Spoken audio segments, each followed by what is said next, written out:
USM and have been studying here since KG3. Now I know what the crowd is probably thinking. What could I possibly learn about failure from an 18-year-old? Which is fair, everyone is entitled to their own opinions, because if a 4-year-old were up here trying to teach me things, I'd probably wonder the same thing.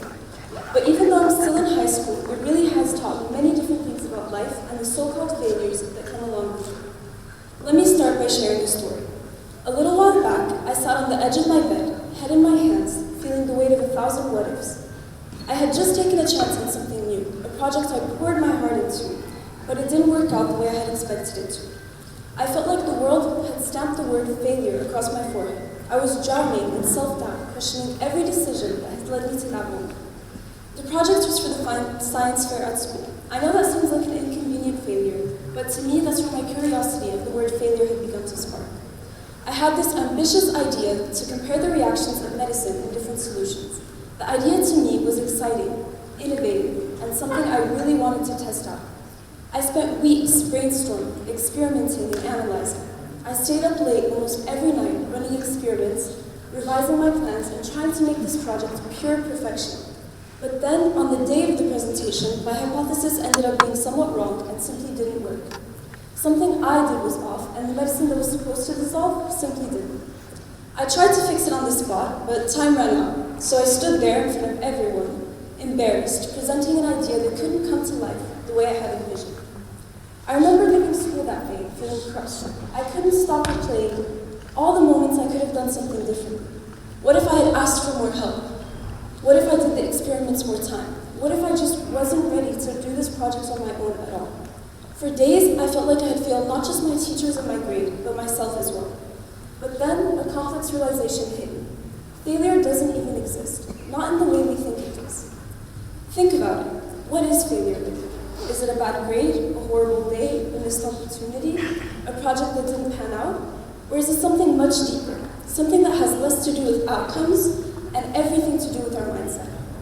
The truth is, failure is just a word we use to describe the gap between what we hoped for and what actually happened. But in this gap that's between what we hoped for and what actually happened, there's a story, there's growth, there's the courage to try, there's captivation, there's hope, and there's dreams. Let me ask you this. How many of us here have held ourselves back from doing something, starting a project, pursuing a dream, or even just speaking up because we were afraid of failing, of it not being what we wanted, of it not being what other people want? What if I told you the real failure wasn't in the outcome, but in not even trying? I learned this lesson the hard way. For years, I played it safe. I avoided risks because I thought that if I didn't do what I wanted to do, I simply couldn't fail. I would never feel that depressing sensation of what we define as failure. But the truth is, every time I told myself no and didn't try, a little piece of me withered.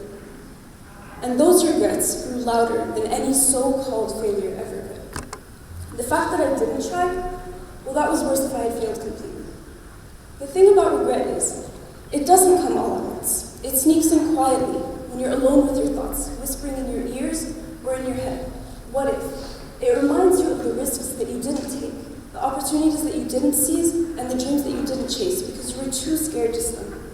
But here's the twist. Stumbling is how we learn to walk. Do you know how babies learn to walk? They fall, over and over and over again. And not once does anyone look at a baby falling and say, wow, what a failure. Instead, we cheer them on, because we know that falling is part of learning. So why exactly do we lose that perspective as adults, or as teenagers, or as younger kids? Some of the greatest minds in history have failed spectacularly. Thomas Edison, for example, when asked about his 10,000 failed attempts to create the light bulb, famously said, I haven't failed. I've just found 10,000 ways that won't work. Imagine if he had stopped at the first failure. Imagine a world without light because someone was afraid to stumble in the dark. And let's not forget J.K. Rowling, rejected by 12 publishers before one finally took a chance on Harry Potter. Or Michael Jordan, who got cut from his high school basketball team. He didn't let that stop him. Instead, he used it as motivation, practicing every day until he became one of the greatest athletes of all time. Albert Einstein, once called a slow learner and told he'd never amount to anything, didn't give up either.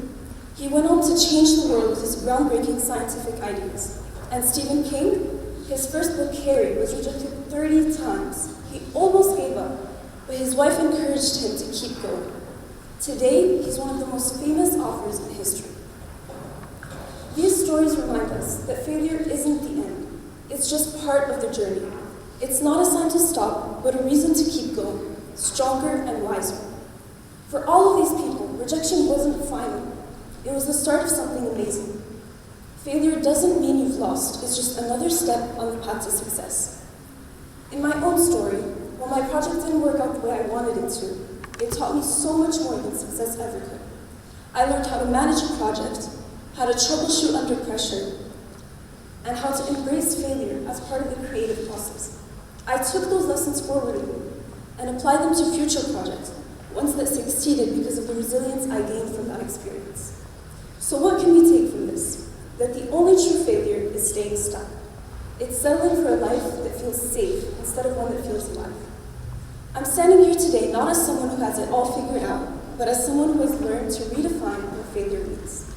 Every time I've stumbled, I've gained something: clarity, strength, resilience. The times I thought I had failed were the times I grew the most. If you're sitting here today with a dream, an idea, or even just the smallest flicker of curiosity, I want to challenge you. Take the leap. It doesn't have to be perfect. It doesn't even have to be pretty. It just has to be yours. Yes, you might fall, but you'll also find out what you're capable of. You'll learn, adapt, and grow in ways you never imagined. And isn't that worth it? Isn't that the point? Remember this. Life isn't about avoiding failures. It's about collecting stories, experiences, and lessons. It's about having the courage to move forward, even when you feel uncertain and afraid, because the only way to truly fail is to stand still. As I close, I want to leave you with this. Failure is simply a myth. It's just a stepping stone in your journey, and every time you try, you're proving that you're brave enough to live fully. So what will you do with this one unfair, precious life? Will you let fear keep you stuck, or will you take a deep breath, step forward, and try? Thank you.